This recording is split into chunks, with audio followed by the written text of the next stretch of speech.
قال رسول الله صلى الله عليه وآله وسلم: حسين مني وأنا من حسين.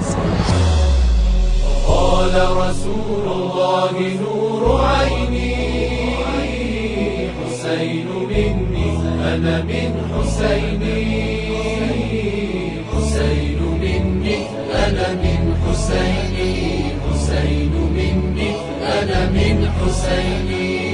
لا حول ولا قوة إلا بالله العلي العظيم.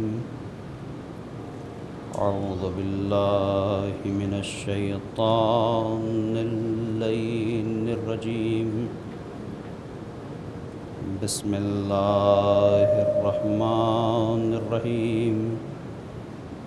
الحمد لله رب العالمين، والصلاة والسلام والتحية والإكرام على النبي الأمي المكي المدني القرشي الهاشمي الأبطحي الرسول المسدد والمحمود الأحمد والمصطفى الأمجد أبي القاسم محمد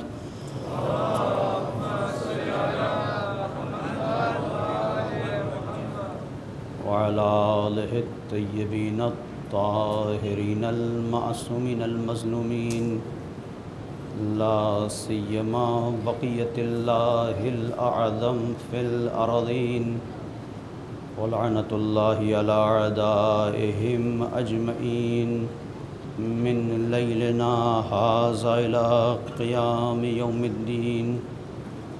أما بعد، فقد قال أبو عبد الله الحسين عليه الصلاة والسلام: بسم الله الرحمن الرحيم.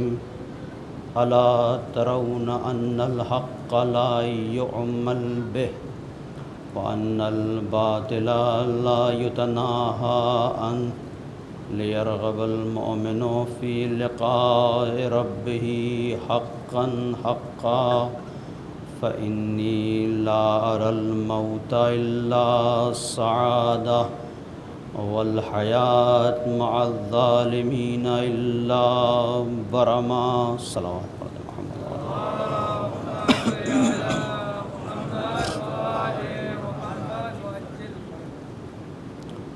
حسینی طرز زندگی یا حسینی لائف اسٹائل کے عنوان سے جس سلسلے گفتگو کا آغاز کیا تھا، وہ آج اپنے تیسرے مرحلے میں داخل ہو رہا ہے.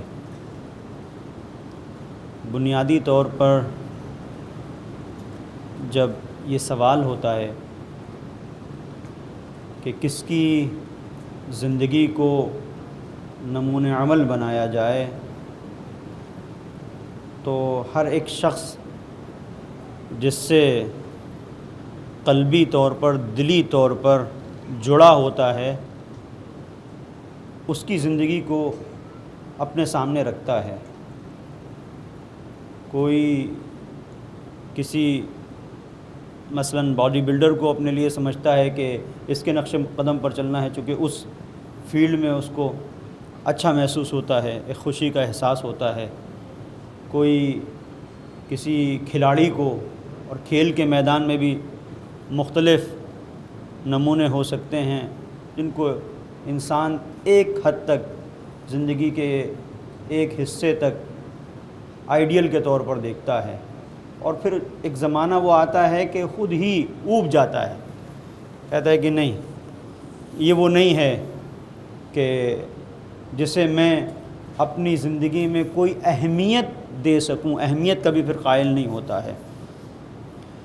ایسی منزل پر کہ جہاں آج کی اس دنیا میں لوگ ایک نمونۂ عمل کی تلاش میں ہیں، اگر کوئی ایک ایسی زندگی ہمیں نظر آتی ہے کہ جہاں پر ایک مختصر سی زندگی ہو لیکن اس مختصر سی زندگی میں اتنا بڑا کام انجام دیا ہو اس زندگی کے مالک نے کہ 1400 سال گزر جانے کے بعد بھی اس کے زندگی کے نقوش کو بھلایا نہ جا سکے، تو یقیناً یہ وہ زندگی ہے کہ جس کے بارے میں غور کرنا چاہیے، دیکھنا چاہیے کہ یہ روش زندگی کیا ہے، یہ لائف اسٹائل کیا ہے کہ جس پر حسین نے زندگی کو گزارا۔ اور حسین کی زندگی سن 61 ہجری میں ظاہری طور پر تو ختم ہو گئی، لیکن 1400 سال کا عرصہ گزر جانے کے بعد بھی جہاں کہیں بھی ہم دیکھتے ہیں کہ جہاں پر حقیقی زندگی کا مفہوم پایا جاتا ہے، زندگی کا شعور پایا جاتا ہے، جہاں انسان کا ضمیر بیدار ہے، جہاں ظلم کے خلاف آواز بلند ہو رہی ہے، جہاں حق کا ساتھ دیا جا رہا ہے، وہاں ہمیں نظر آتا ہے کہ جیسے حسین ابھی زندہ ہوں اور ہمیں بتا رہے ہوں کہ حق کے راستے کی طرف تمہیں کیسے بڑھنا ہے۔ یہ آج کی دنیا میں، آپ اس آج کی دنیا میں اگر ملاحظہ کریں تو یہ منزل ہے۔ اور پھر میں نے جو کل ایک سوال قائم کیا تھا، اس کا جواب دیا تھا، اس سے جوڑتے ہوئے کل کی گفتگو سے کہ جو آج کی ہماری جو نئی جنریشن ہے، جو نئی نسل ہے، جوانوں کے ذہن میں بہت سارے سوالات پیدا ہوتے ہیں، تو اس میں سے جو ایک سوال جس کا جواب میں نے کل دیا تھا کہ حسین ہمیں کیا دیتے ہیں، یہ جو طرز زندگی ہے حسینی لائف اسٹائل، کیوں ہم اختیار کریں حسینی لائف اسٹائل، کیا ملے گا ہمیں؟ تو پہلی منزل پر وہ ملے گا کہ جس کے لیے پروردگار نے ہمیں خلق کیا ہے۔ توجہ کیجیے گا، پروردگار نے جس چیز کے لیے ہمیں خلق کیا ہے، یوں ہی نہیں خلق کر دیا ہے، یہ انسان کو پیدا کر دیا بس موج مستی کرے اور گزر جائے، نہیں۔ افحسبتم انما خلقناکم عبثا وانکم الینا لا ترجعون، کیا تم یہ گمان کرتے ہو کہ ہم نے تمہیں یوں ہی پیدا کر دیا ہے اور تمہیں رب کے بارگاہ میں پلٹ کے نہیں آنا ہے؟ اور اگر پلٹ کے آنا ہے تو پھر ویسا بن کے آنا ہے جیسا ہم چاہتے ہیں۔ اور حسین یہ بتاتے ہیں کہ اپنی زندگی کو ویسا کیسے گزارو کہ جیسے پروردگار چاہتا ہے، حسین یہ بتاتے ہیں۔ تو اس لیے ضروری ہے کہ حسینی طرز زندگی سے گفتگو ہو، اور اس کے لیے جو بنیادی طور پر ضرورت ہے وہ یہ ہے کہ انسان اپنے دل کو مردہ نہ ہونے دے۔ پوری توجہ کیجیے گا، انسان اپنے دل کو مردہ نہ ہونے دے۔ اور میں نے کل آپ کی خدمت میں عرض کیا، شقی اور شقاوت کے معنی آپ کی خدمت میں نے عرض کیے، اور اگر جو حضرات نہیں تھے وہ بہرحال کل کی مجلس سن سکتے ہیں، اور یہ گفتگو ناقص نہیں رہے گی۔ یعنی یہاں پر تھوڑا سا اگر جو افراد نہیں ان کے لیے عرض کر رہا ہوں، مختصر طور پر میں ان افراد کے لیے کہ جنہوں نے کل کی گفتگو نہیں سنی یا یہاں پر نہیں تھے، ان کے لیے کہ انسان کی زندگی میں ایک مرحلہ وہ آتا ہے کہ جب انسان شقی ہو جاتا ہے، شقاوت اس کے دل میں آ جاتی ہے۔ شقی یعنی کیا مطلب؟ کل پوری تفصیل سے میں نے عرض کیا تھا، صرف ایک اشارہ کر رہا ہوں۔ شقی یعنی دل کا پتھر بن جانا، اور جب دل پتھر بن جاتا ہے تو اب انسان کو پھر احساس نہیں ہوتا، اب بے حس ہو جاتا ہے وہ۔ تو جو فرش عزا ہمیں جو چیز عطا کرتی ہے، کل میں نے حدیث آپ کی خدمت میں عرض کی تھی کہ شقی کون ہے، کیسے پہچانے کہ پتھر دل انسان کون ہے، میں مختصر سے معنی آپ کی خدمت میں عرض کر رہا ہوں، کل پوری تفصیل سے آپ کی خدمت میں بیان کیا تھا۔ تو شقی کون ہے؟ روایت بیان کرتی ہے کہ شقی کو اگر پہچاننا ہے، جیسے مثال کے طور پر اب یہ کورونا کی بیماری ہے، تو ظاہر ہے کہ اس کے کچھ سمٹمز ہیں، تو اس کو بعض مرتبہ ایسا ہوتا ہے کہ بغیر آپ پی سی آر اور یہ سارے مسائل جو اس کی جو چیک اپ ہوتا ہے، جو رپورٹ آتی ہے، اس کے بغیر بھی آپ ظاہری طور پر پہچان سکتے ہیں کہ مثال کے طور پر ٹمپریچر اگر زیادہ ہے، مثال کے طور پر سانس اگر چل رہی ہے، سونگھ نہیں سکتے، خوشبو بدبو اس کا کچھ پتہ نہیں چل رہا ہے، تو لوگ گھر میں کہتے ہیں کہ ذرا تھوڑا احتیاط کرو، یہ علامتیں ہیں۔ تو شقی انسان، توجہ کیجیے گا، شقی انسان، بہت سارے لوگ ہیں، ہمیں کیسے پتہ چلے کہ یہ انسان شقی ہے، یہ انسان سعید ہے، کیسے پتہ چلے؟ اس کے بھی کچھ سمٹمز ہیں، اس کو روایت میں بیان کیا گیا ہے۔ فرش عزا ہمیں شقی ہونے سے روکتا ہے۔ حسین ہمیں کیا دیتے ہیں؟ حسین ہمیں سعید بناتے ہیں، توجہ کیجیے گا۔ تو شقی ہونے کی علامتیں کیا ہیں؟ میں نے کل عرض کیا تھا، صرف گفتگو کو جوڑ رہا ہوں کل سے۔ پہلی منزل علامت شقاوت میں پہلی منزل یہ ہے جمود العین، کہ شقی انسان جب شقی ہو جاتا ہے، یہ مرض شقاوت کا انسان کے لاحق ہو جاتا ہے، یہ روحانی مرض ہے۔ جب یہ لاحق ہو جاتا ہے تو اس کے سمٹم کیا ہیں؟ انسان کی آنکھ سے آنسو نہیں نکلتے، انسان کی آنکھ سے آنسو نہیں نکلتے، آنکھ خشک ہو جاتی ہے۔ دوسری منزل قسوۃ القلب، دل اتنا سخت ہو جاتا ہے کہ جو کچھ دنیا میں ہوتا رہے، ظلم ہوتا رہے، زیادتی ہوتا رہے، وہ کہتا ہے ہم سے کیا مطلب ہے، ہم تو سکون سے جی رہے ہیں. دوسری منزل ہے.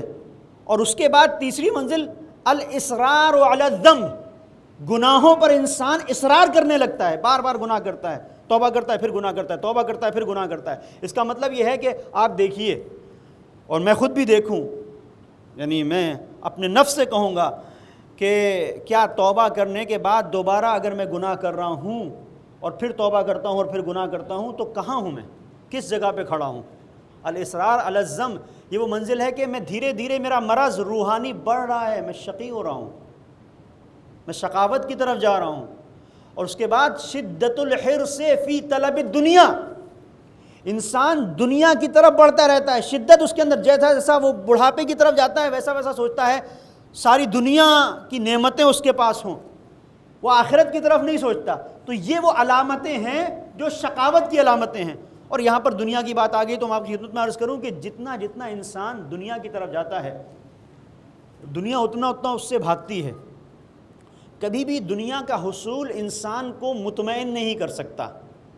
اور اس کے لیے حدیث ہے، بہت خوبصورت حدیث ہے. آپ نے دیکھا ہوگا کہ جہاں پر سمندر ہے، دریا ہے، آپ جاتے ہیں اور ایسی جگہوں پر کہ جہاں پر مثال کے طور پر ساحل ہے، آپ گھومنے کے لیے جاتے ہیں تو آپ دیکھتے ہیں کہ وہاں جو شپ چل رہے ہوتے ہیں یا جو اسٹیمر ہیں، جو ساری چیزیں، بوٹس وغیرہ، تو وہ اگر آپ اس بوٹ کے اندر بیٹھے ہیں جس سے آپ سفر کر رہے ہیں یا پانی کے جہاز میں بیٹھے ہیں، شپ میں بیٹھے ہیں، تو وہ لوگ ایسا کچھ نہیں کرتے کہ سمندر ہے تو اب پانی کی ضرورت نہیں، یہی سمندر کا پانی پیا جائے گا. نہیں، جو بڑے بڑے مال کو لے کے جاتے ہیں، بڑے بڑے مال بردار جو جہاز ہوتے ہیں پانی کے، تو وہ الگ سے بڑے بڑے ڈرم ان کے پاس ہوتے ہیں اور پانی کا ذخیرہ الگ سے ہوتا ہے.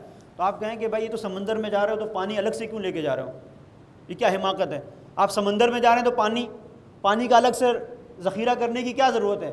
تو آپ جواب دیں گے یہ اس لیے کہ وہ جو سمندر کا پانی ہے یہ پینے کے لیے نہیں ہے.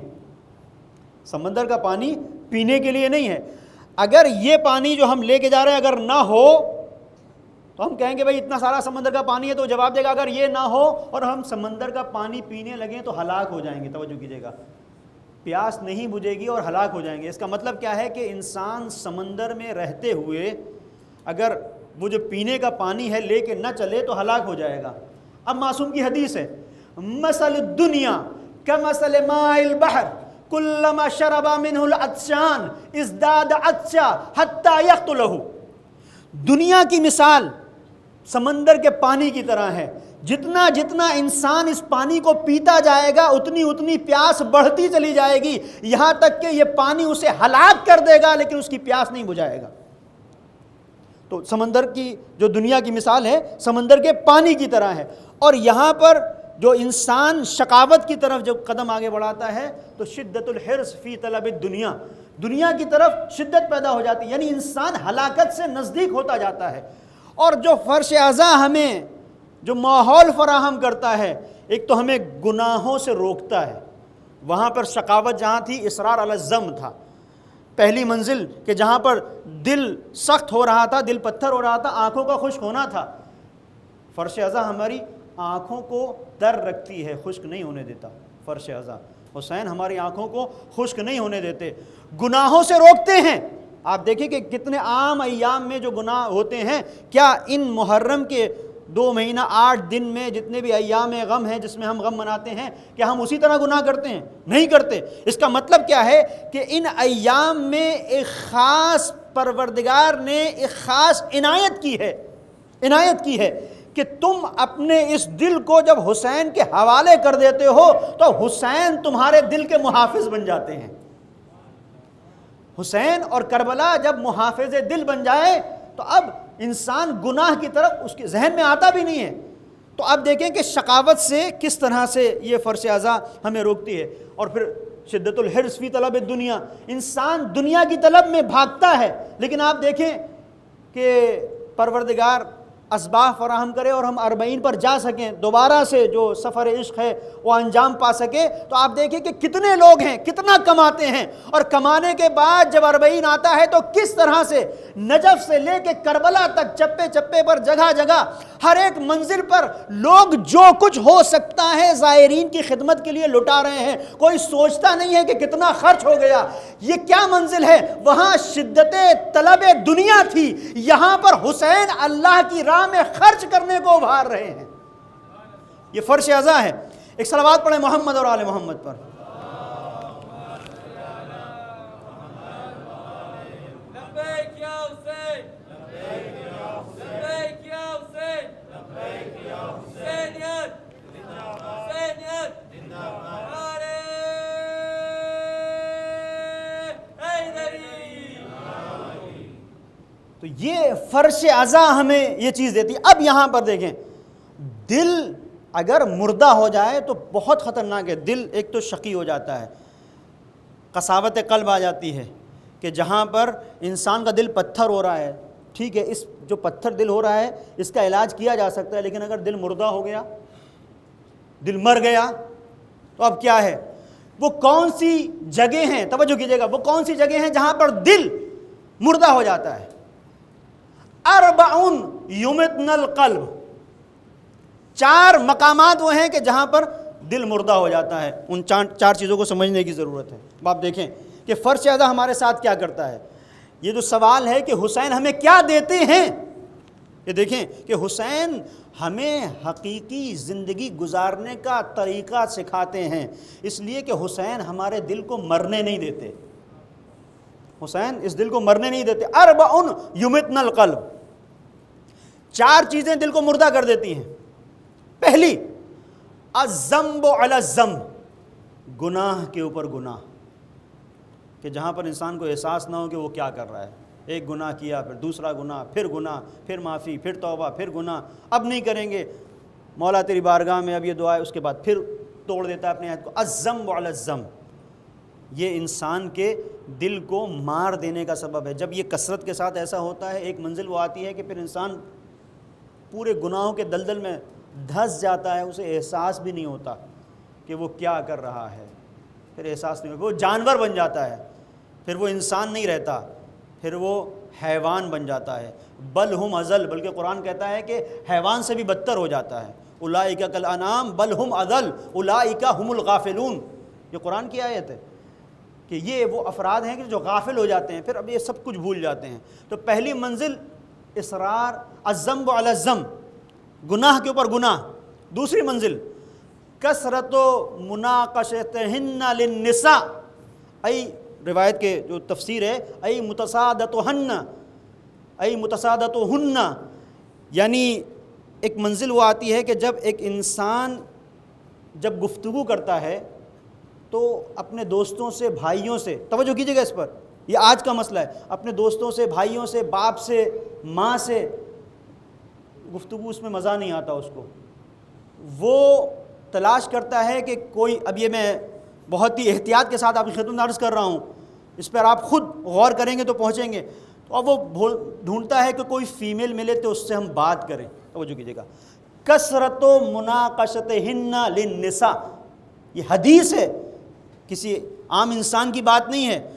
دل جہاں پر مردہ ہوتا ہے، اچھا ایک ایسا مقام تھا، اتفاق سے حوض علمیہ قم میں ایک گفتگو تھی، وہاں پر یہ حدیث بیان کی، میں خود بھی سوچ رہا تھا کہ یہ اس کو کیسے میں اس کو واضح کروں، کیسے ایکسپلین کروں، تو نیچے ایک جوان بیٹھا ہوا تھا، وہیں سے بولتا ہے بالکل ٹھیک کہہ رہے ہیں، بالکل صحیح کہہ رہے ہیں مولانا۔ یعنی ایسا ہوتا ہے کہ انسان اگر گفتگو ہو، اور یہ بہت ایسا آپ کو دیکھنے میں آئے گا کہ کسی کے پاس مثال کے طور پر ایک کاروبار ہے، ایک بڑا بزنس ہے، اس کو مثال کے طور پر ایک سیکریٹری کی ضرورت ہے، وہ 5 رکھے گا، اور پھر اس طرح کے سارے مسائل، چونکہ فرش عزا ہے، اس کی تہذیب ہے، اس غم کی تہذیب ہے، میں بہت زیادہ اور اوپن ہو کے بات نہیں کر سکتا ہوں، لیکن وہ سب آپ کے ذہن میں صرف اشارہ کر رہا ہوں۔ تو یہ جو چیزیں ہوتی ہیں یہ دل کے مردہ ہو جانے کا سبب ہوتی ہیں، دل کے مردہ ہو جانے کا سبب ہوتی ہیں۔ تیسری چیز کثرت، اب یہ دیکھیں ممارات الاحمق، جب ایک انسان کسی احمق انسان کے ساتھ، احمق یعنی جس کے پاس عقل نہیں ہوتی ہے، الممارات بالاحمق، احمق کے ساتھ گفتگو کرتا ہے اور اس سے قائل کرنے کی کوشش کرتا ہے اور اس کو یہ سمجھانے کی کوشش کرتا ہے کہ حق کی بات یہ ہے. اس کے پاس عقل نہیں، وہ سمجھنے کے لیے تیار نہیں ہے، وہ کسی ایک چیز کو پکڑ کے بیٹھا ہوا ہے اور اسی کے اوپر چل رہا ہے. آپ اس سے گفتگو کرتے ہیں تو روایت کہتی ہے تقول و یقول ولا یرجع الی اصلہ، تم بات کہو گے وہ بھی اپنی بات کہے گا، وہ بھی کہے گا تم بھی کہو گے، لیکن جتنی بھی بات ہوگی پوری رات گزر جائے گی وہ اپنی بات سے ہٹنے والا نہیں ہے. تو ایسی جگہوں پر توجہ کی ضرورت ہے. ایسی جگہوں پر ایسا شخص جس کے بارے میں آپ کو پتہ ہے کہ کچھ سمجھنے کے لیے تیار نہیں ہے، کسی ایک چیز کو اس نے پکڑ لیا، ایک نظریے کو پکڑ لیا، اب سننے کے لیے تیار نہیں ہے، ماننے کے لیے تیار نہیں ہے، صرف اپنی بات، ہر بات کو ڈنڈے کے زور پہ. تو یہ جو مرحلہ ہے ایسے لوگوں سے گفتگو کرنے کی بنیاد کے اوپر دل مردہ ہو جاتا ہے، یہ روایت کہہ رہی ہے. اور اس کے بعد جو آخری منزل ہے جسے روایت نے بیان کیا کہ دل کہاں کہاں مردہ ہوتا ہے، آخری منزل وَمُجَالَسَةِ الْمَوْتَى، وہ افراد کے جو مردہ ہیں ان کے ساتھ بیٹھنے سے بھی دل مردہ ہو جاتا ہے. یہ پیغمبر کی حدیث ہے. اور پیغمبر سے اس موقع پر جب پیغمبر نے حدیث بیان کی تو لوگوں نے سوال کیا وقیل وما هو یا رسول اللہ، یہ کون لوگ ہیں کہ جو مردہ ہیں؟ مردے سے تو لوگ بھاگتے ہیں، اگر کہیں کوئی مردہ ہو کہا جائے کہ بھئی یہاں ان کے ساتھ میں تم بیٹھو گفتگو کرو تو کہے گا کیا میں مردے کے ساتھ تھوڑی نہیں بیٹھوں گا. اگر دو دوست آپس میں بہت اچھے دوست بھی تھے، ساتھ ساتھ رہے اور اس دوسرے دوست کا انتقال ہو جائے اور کہا جائے کہ بھائی یہ تم دو دوست ساتھ ساتھ تھے، مثال کے طور پر یہ ابھی تھوڑا دفین میں تھوڑی تاخیر ہے، ہم لوگ تھوڑی کچھ کام کر کے آ رہے ہیں، اس کے ساتھ تم بیٹھے رہو، تو اس کے لیے پل پل بھاری پڑ جائیں گے گزارنا، ایک سیکنڈ اس کے لیے بھاری پڑیں گے. جتنے جلدی ہو، تمہارا دوست نہیں ہے، دوست ہے لیکن مردے کے ساتھ کوئی نہیں رہے گا. تو کیسے مردے کے ساتھ حشر و نشر رکھا جائے اور کون لوگ رکھتے ہیں؟ تو پیغمبر نے جواب دیا ہم الاغنیاء. اب یہ وہ افراد ہیں جو صاحبان ثروت اور صاحبان مال ہیں، بلکہ حدیث کے جملے ہیں وَهُوَ كُلُّ غَنِيٍّ مُتْرِفٍ، ہر ایک وہ مالدار جو پیسوں کو اڑاتا ہے، خرچہ کرتا ہے، پیسوں کو اڑاتا ہے لیکن ضرورت کو نہیں دیکھتا. یہ وہ لوگ ہیں جنہیں پیغمبر کہہ رہے ہیں کہ یہ وہ لوگ ہیں کہ جن کے ساتھ اگر تم بیٹھو گے تو دل تمہارا مردہ ہو جائے گا. توجہ کیجیے گا، دل تمہارا مردہ ہو جائے گا. اور ایک اور حدیث ہے دوسری جگہ پر ایاکم والمجالسۃ الموتى، خبردار مردوں کے ساتھ اٹھنا بیٹھنا مت، مردوں کے ساتھ حشر و نشر مت رکھنا. سوال کیا کہ یہ کون لوگ ہیں؟ کہا ہم الاغنیاء، یہ وہ لوگ ہیں جو صاحبان ثروت ہیں. ان کے پاس ثروت تو ہوتی ہے، دولت تو ہوتی ہے، پیسہ تو ہوتا ہے، لیکن ان کے پاس دل نہیں ہوتا. سب کی بات نہیں ہے، کچھ ایسے ہوتے ہیں کہ جو اپنے مال کو، اپنی ثروت کو اللہ کی راہ میں صحیح راستے پر خرچ نہیں کرتے. آپ ان کو اکثر دیکھیں کہ ان کا دل مردہ ہو جاتا ہے، ان کو کچھ فرق نہیں پڑتا. تو یہ پیغمبر نے اس چیز کو بیان کیا ہے کہ 4 مقامات وہ ہیں کہ جن سے تم بچو جہاں پر دل مردہ ہو جاتا ہے. اور میں آپ کو ایک واقعے کی طرف اشارہ کروں. دیکھیں کس طرح سے جب دل مردہ ہو جاتا ہے تو ثروت کسی کام کی نہیں ہوتی، دولت کسی کام کی نہیں ہوتی، بینک بیلنس کسی کام کا نہیں، پراپرٹی کسی کام کی نہیں، بلکہ جب انسان ایمان کی دولت حاصل کر لیتا ہے تو بھاگتا ہے، کہتا ہے یہ ساری چیزیں بیکار ہیں اس لیے کہ ہمارے وجود کو ختم کر دیں گی. پوری توجہ کیجیے گا. شہید مطہری نے ایک مقام پر اس واقعے کو تفصیل سے نقل کیا ہے اور روایات میں آپ کو مل جائے گا، تاریخ میں یقیناً آپ نے سنا ہوا ہوگا، لیکن میں صرف ایک ربط دے رہا ہوں. اور بہرحال کبھی کبھی ایسے واقعات کا تذکرہ جو سن لیا ہے اسے بار بار سننا بھی چاہیے تاکہ دل کے اندر ایک تازگی ایمان پیدا ہو سکے. حضور سرور کائنات صلی اللہ علیہ وآلہ وسلم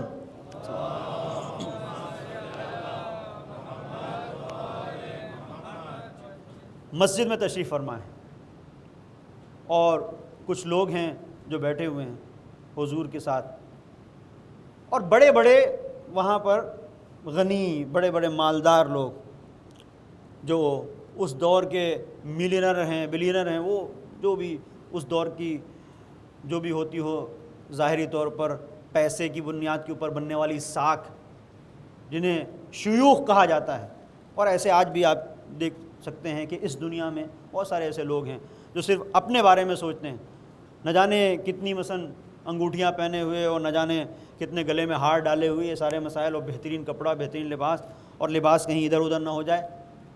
پیغمبر کے ساتھ اچھا، پیغمبر کی یہ کیفیت تھی. آپ دیکھیں تاریخ میں کہ حضور کے سلسلے سے خاص طور پر ملتا ہے کہ اگر کوئی شخص باہر سے آتا تھا تو حضور اس طرح سے بیٹھے ہوتے تھے آنے والا پہچان نہیں پاتا تھا کہ پیغمبر کون ہے.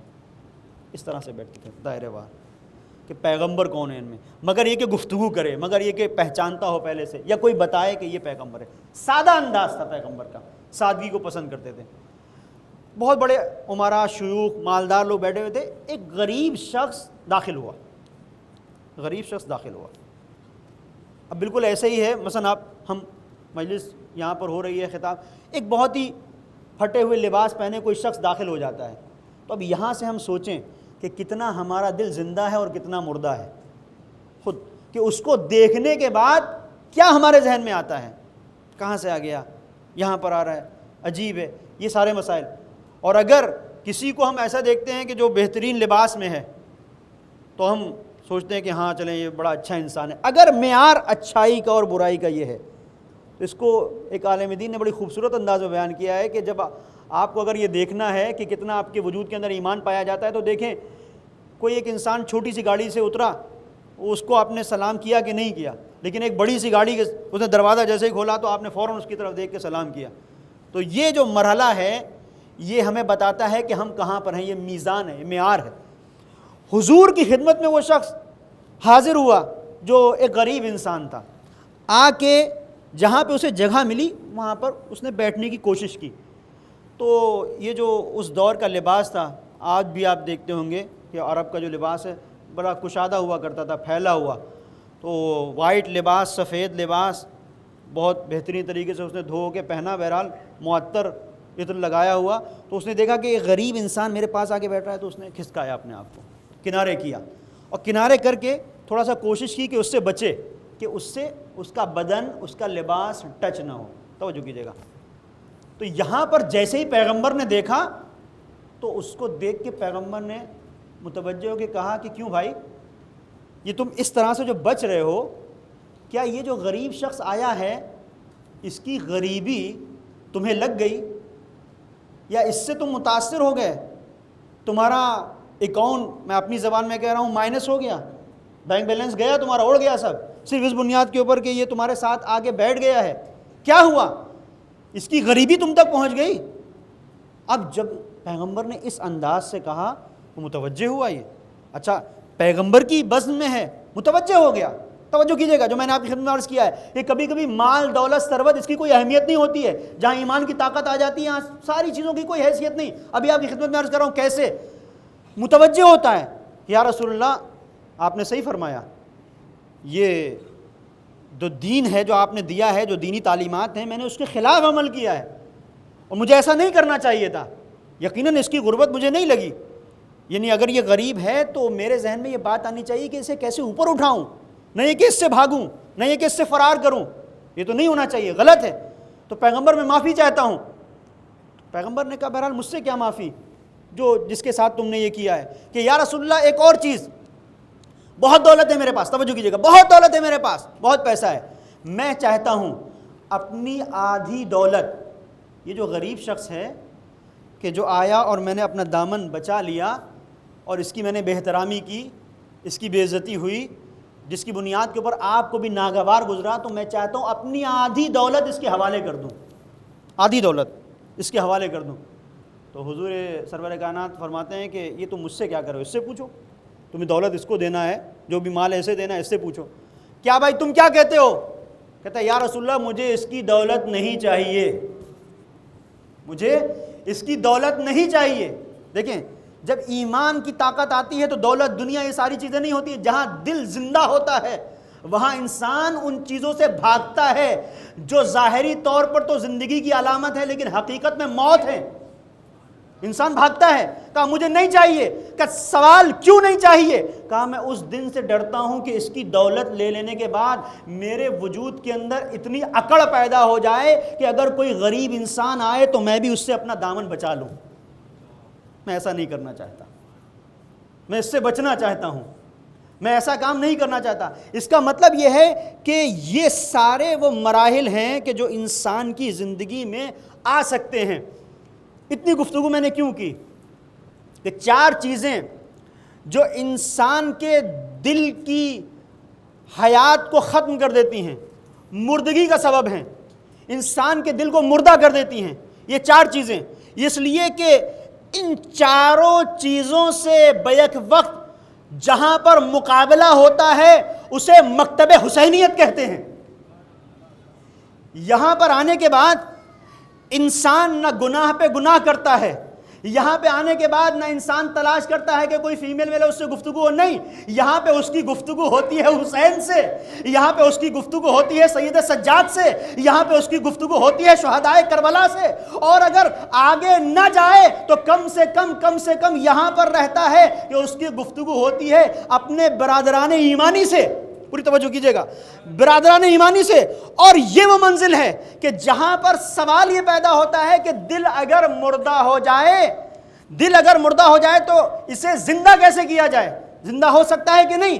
تو حدیث کہتی ہے ملاقات اہل الخیر ممارۃ للقلب.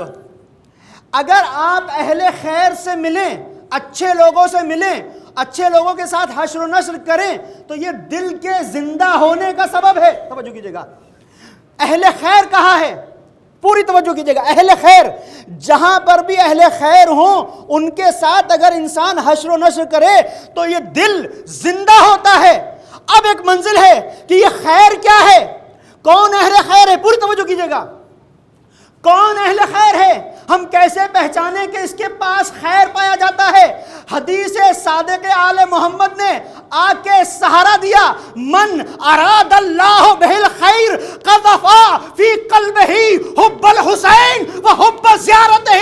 پروردگار جس کے ساتھ خیر کا ارادہ کرتا ہے اس کے دل میں حسین کی محبت کو ڈال دیتا ہے. لبیک یا حسین، لبیک یا حسین، حسینیت، حسینیت، نعرہ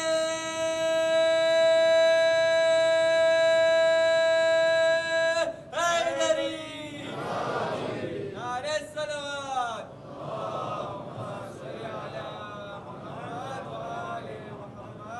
پروردگار سلامت رکھے کہ خیر کون ہے؟ کہا ملاقات اہل الخیر ممارۃ للقلب، دل کو جلا دینے کا سبب ہے اہل خیر کے ساتھ حشر و نشر. تو ہم کیسے پہچانیں کہ اہل خیر کون ہے؟ کہا اہل خیر کو دیکھنے کے لیے ضرورت نہیں ہے کہ تم جاؤ کتنا انفاق کر رہا ہے، کتنی پراپرٹی اس نے اللہ کی راہ میں دے دی، کتنی چیریٹی کر رہا ہے، یہ سب دیکھنے کی ضرورت نہیں ہے. اگر اہل خیر کو دیکھنا ہے بس جا کے اتنا دیکھو دل میں محبت حسین ہے کہ نہیں ہے. اگر دل میں محبت حسین ہے تو مکمل خیر پایا جائے گا. یہ مسجد میں بھی نظر آئے گا، یہ قرآن بھی پڑھتا نظر آئے گا، یہ لوگوں کی مدد بھی کرتا نظر آئے گا. ہر ایک منزل پر وہاں نظر آئے گا جہاں پر خیر پایا جاتا ہے. اس لیے کہ حسین جس چیز سے محبت کرتے ہیں یہ اس سے محبت کرے گا. اب ہم نے دیکھا کہ عاشور میں حسین کی دعا کیا ہے، حسین کسے محبوب قرار دیتے ہیں، آواز دیتے ہیں اللہم انکا تعلم انی احب الصلاۃ و احب تلاوت القرآن. اے پروردگار تیری بارگاہ میں حسین دعا کر رہا ہے کہ مجھے نماز سے محبت ہے، مجھے تلاوت قرآن سے محبت ہے. اب اہل خیر کو تلاش کرنا ہے تو دیکھو کہ اس کے دل میں محبت حسین ہے کہ نہیں. اگر محبت حسین ہوگی تو ہو نہیں سکتا کہ محبت حسین ہو اور نمازوں سے غافل ہو نہیں سکتا محبت حسین ہو اور قرآن کی تلاوت سے غافل ہو. صلوات پڑھ دیں محمد اور آل محمد پر.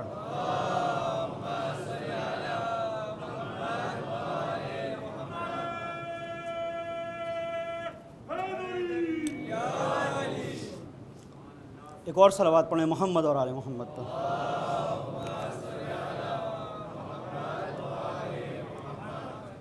یہ ہو نہیں سکتا کہ محبت حسین ہو اور انسان اس راستے پر نہ چلے جس پہ حسین چلے. تو اب اس سوال کا جواب یہاں پر جا کر واضح ہوتا ہے کہ کربلا ہمیں کیا دیتی ہے، حسین ہمیں کیا دیتے ہیں. حسین ہمارے وجود کے اندر خیر سے محبت پیدا کرتے ہیں.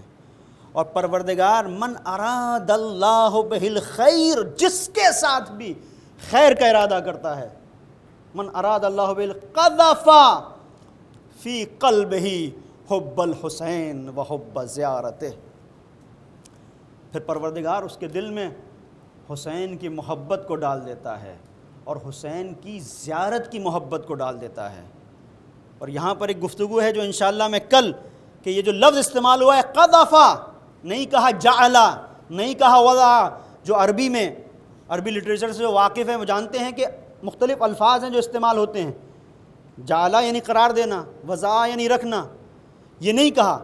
قذفا خاص طور پر یہ لفظ استعمال کیا ہے، کیوں استعمال کیا ہے اسے میں انشاءاللہ آئندہ مجلس میں بیان کروں گا آپ کی خدمت میں، کہ پروردگار نے ایک خاص اہتمام کیا ہے جس کے ساتھ بھی اس دنیا میں پروردگار خیر کا ارادہ کرتا ہے، اس کے دل میں حسین کی محبت ڈال دیتا ہے، اس کے دل میں حسین کی زیارت کی محبت ڈال دیتا ہے۔ یہ خاص عنایت پروردگار ہے۔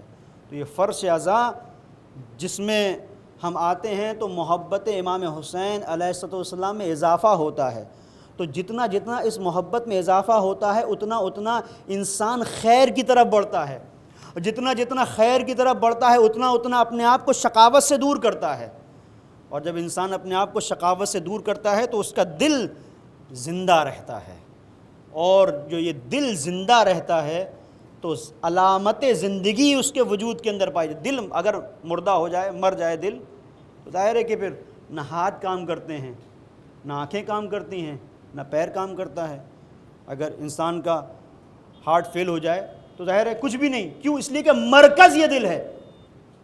اب اس دل میں جو مرکزی مقام ہے، وہ مقام اگر حسین کو حاصل ہو جائے، پوری توجہ کیجیے گا، حسین کو اگر حاصل ہو جائے اور انسان حسینی فلٹر سے چیزوں کو دیکھے تو کبھی بھی وہ برائیوں کی طرف نہیں جاتا ہے۔ اب آنکھ وہ دیکھتی ہے جو حسین چاہتے ہیں، ہاتھ اس طرف اٹھتے ہیں جیسے حسین چاہتے ہیں، مظلوم کی حمایت میں اٹھتے ہیں، ظالم کے خلاف اٹھتے ہیں، انسان کے کان وہ سنتے ہیں جو حسین چاہتے ہیں۔ اور یہ وہ منزل ہے کہ جہاں پر انسان، بس عزیزوں میں ختم کر رہا ہوں، جہاں پر انسان دور دراز کے علاقوں سے اٹھ کے آیا لیکن اپنے آپ کو اتنا بلند کر دیتا ہے در حسین پہ آنے کے بعد، اتنا بلند کر دیتا ہے کہ لوگ تمنا کرتے ہیں کہ کاش ہم اس منزل پر ہوتے کہ شہدائے کربلا جس مقام پر ہیں اس کا کوئی ادنا سا حصہ ہمیں نصیب ہو جاتا۔ افریقہ کے علاقے سے تاریخ کو آپ دیکھیں، جناب جون کہاں سے ہیں، کس طرح سے مولائے کائنات نے ابوذر کے حوالے کیا ہے جناب جون کو، اور ابوذر کے ساتھ آخر وقت ربضہ میں رہے ہیں۔ ان کی زندگی کو دیکھیں کہ افریقہ کے ایک علاقے، ظاہر نوبہ کوئی علاقہ، وہاں کے رہنے، اس دور میں وہاں کے رہنے والے تھے، کہاں سے اٹھ کے کہاں آئے اور اپنے آپ کو کہاں پہنچایا۔ پوری توجہ کیجیے گا کہ یہ حسین ہمارے ساتھ کیا کرتے ہیں، اور کتنے وہ تھے کہ جو حسین کو دیکھتے رہے، پیغمبر کے ہمراہ رہے، پیغمبر کے ساتھ رہنے کے باوجود بھی کشتی نجات میں سوار ہونے کی توفیق انہیں نصیب نہ ہوئی۔ بہت بڑی دولت ہے یہ فرش عزا، بہت بڑی دولت ہے یہ غم حسین، بہت بڑی دولت ہے یہ محبت حسین۔ عزیزوں، کتنا اپنے آپ کو، اپنے کردار کو بلند کیا ہے جناب جون نے، کتنا بلند کیا ہے۔ آپ اس کو محسوس کیجئے گا کہ مقتل نے جس انداز سے لکھا ہے کہ ہر ایک شہید جب شہید ہو رہا ہے تو شہادت کی منزلوں میں ایک کیفیت آتی ہے نا انسان کے وجود کے اندر کہ میرا آقا میرے سامنے ہو۔ حبیب دوست ہیں تو دوست کیا چاہے گا کہ آخری وقت میں میرا دوست میرے ساتھ ہو۔ ایک بیٹا کیا چاہے گا کہ آخری وقت اس کا ہے تو اس کا باپ اس کے سامنے ہو۔ بھتیجا چچا کو چاہے گا، لیکن یہ بامعرفت غلام ہے کہ جو آخر وقت میں اپنے آقا کو آواز بھی نہیں دیتا کہ میں غلام ہوں، یہ آقا ہے۔ اور جون پہچان رہے ہیں کہ یہ وہ آقا ہے جو صبح سے شام تک، عصر عاشور تک، صبح سے لے کے عصر عاشور تک لاشوں پہ لاشیں لے کے آ رہا ہے۔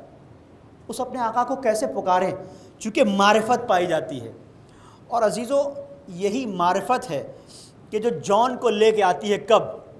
جب حبیب نہیں ہیں، جب مسلم ابن اوسجہ نہیں ہیں، جب عابس نہیں ہیں، جب عرفہ نہیں ہیں، جب یہ تمام افراد جو حسین کے نزدیک ترین افراد ہیں شہید ہو گئے، تو جون آتے ہیں اور ہاتھوں کو جوڑتے ہیں کہ مولا مجھے بھی اجازت دے دیجئے، مجھے بھی رن کی اجازت دے دیجئے۔ عزیزو آپ جس جگہ پر ہیں، جس مقام پر ہیں، وہاں پر آپ دیکھتے ہیں ان لوگوں کو کہ جن کے وجود کے اندر وہی محبت پائی جاتی ہے مولا سے جو محبت جناب جون کے اندر پائی جاتی تھی۔ لیکن آپ دیکھیں ان لوگوں سے کہ جن کا رنگ ہمارے رنگ سے مختلف ہے، کس طرح سے دنیا ظلم و زیادتی کے ساتھ ان کے ساتھ سلوک کرتی ہے، وہ سب آپ کے پیش نظر ہے۔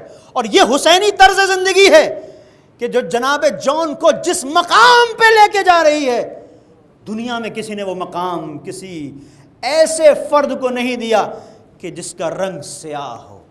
حسین رنگ کو نہیں دیکھتے، حسین دلوں کو دیکھتے ہیں کہ قلب میں کیا ہے، اس کے دل کے اندر کیا ہے۔ یہ وہ منزل ہے کہ جب ہاتھوں کو جوڑ کے آئے ہیں جون، اور ہاتھوں کو جوڑنے کے بعد کہا ہے مولا مرنے کی اجازت دے دیجئے، تو کیا مولا نے کہا ہے کہ انت فی اذن منی معذون۔ مقتل یہ کہتا ہے جو جون تمہیں اجازت ہے، تم جہاں جانا چاہتے ہو چلے جاؤ۔ یعنی مولا اس بات کا احساس کر رہے ہیں کہ غلام ہے، ہمارے ساتھ رہا، اب ہم مشکلوں میں ہیں، اب ہم پریشانیوں میں ہیں، اب سب کو شہید کیا جا رہا ہے، اور یہ آدھا کس طرح سے شہید کر رہے ہیں۔ یہ ایک تیر مارتے ہیں، دو تیر مارتے ہیں، لیکن ان کو اس کے بعد بھی ان کا بغض ٹھنڈا نہیں ہوتا، بلکہ لاشوں کو ٹکڑے ٹکڑے کر دیتے ہیں۔ اور یہ عزیزو یہ منزل جو اجازت نہیں دے رہے ہیں، نفسیاتی بات عزیزو توجہ کیجئے گا، مولا اس لیے اجازت یہ منزل نہیں ہے کہ جون کو نہیں چاہتے چونکہ جون غلام ہے، نہیں، مولا یہ احساس کر رہے ہیں کہ جون جب یہ حبیب جیسے، جب یہ مسلم ابن اوسجہ جیسے، جب یہ ہانی ابن عروہ جیسے جو اپنے قبیلے کے بڑے بڑے لوگ ہیں، جب ان کو بے دردی کے ساتھ قتل کرتے ہیں، تو جون یہ تمہارا کیا کریں گے؟ جو کیجئے گا جون یہ تمہارا، اس لیے جون جاؤ، تم جہاں جانا چاہتے ہو جاؤ، تم مقتل جا کے کیا کرو گے؟ مولا روک رہے ہیں۔ اب یہ وہ منزل ہے کہ جون کو ایک احساس ہوا، فوقع علی قدمے ابی عبداللہ الحسین۔ اب مقتل کے جملے ہیں کہ جون نے اپنے آپ کو مولا کے قدموں پہ گرا دیا۔ اور کیا منزل ہے؟ وہ یقبل رجلیہ، مولا کے پیروں کو چوم رہے ہیں اور آواز دیتے ہیں واللہ لا افارقکم، اے مولا آپ سے میں اپنے آپ کو جدا نہیں کروں گا یہاں تک کہ اپنے خون کو آپ کے خون میں ملا دوں۔ اور ہاتھوں کو جوڑ کے کہتے ہیں مولا اسی لیے تو اجازت نہیں دے رہے ہیں کہ میرے بدن سے بو آتی ہے، میرا رنگ سیاہ ہے، میرا لہو سیاہ ہے، مولا اس لیے اجازت نہیں دیتے۔ عزیزو ایک مرتبہ مولا نے کلیجے سے لگایا، اے جون کیسی بات کر رہے ہو؟ ارے جاؤ، میں نے تمہیں اجازت دی۔ جون آئے میدان کربلا میں، مقتل کہتا ہے 25 لوگوں کو فنار کیا، زخموں سے چور، سنبھال نہ سکے، اتنی معرفت تھی۔ ہر ایک جب آتا تھا میدان میں مولا کو پکارتا تھا، کوئی کہتا تھا یا اما ادرکنی، کوئی کہتا تھا یا ابا ادرکنی، کوئی باپ کہہ کے پکارتا تھا، کوئی کہتا تھا یا مولا ادرکنی۔ لیکن جون کیا کہیں؟ ارے آقا نے اجازت دے دی، اتنا ہی بہت ہے۔ زخموں سے خون جاری ہے، ارے تلواروں سے بدن ٹکڑے ٹکڑے ہیں، نیزے چبھے ہوئے ہیں، درد ہو رہا ہے، سارے درد کو جون برداشت کر رہے ہیں صرف خدا کے سامنے۔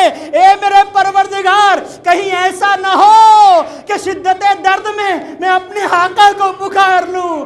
جون نہیں پکارتے، ارے نیچے آئے، لیکن اب جو آنکھ کھولی تو کیا دیکھا کہ جون کا سر مولا کے زانوں پہ ہے۔ آئے دنیا، کیا ہے حسینی لائف اسٹائل، کیا ہے حسینی طرز زندگی؟ یہ حسین بتاتے ہیں اکبر کا جہاں سر ہے وہی جون کا سر ہے، اکبر کا جہاں سر ہے وہی جون کا سر ہے، شبیر کا زانو ہے مساوات کی دنیا۔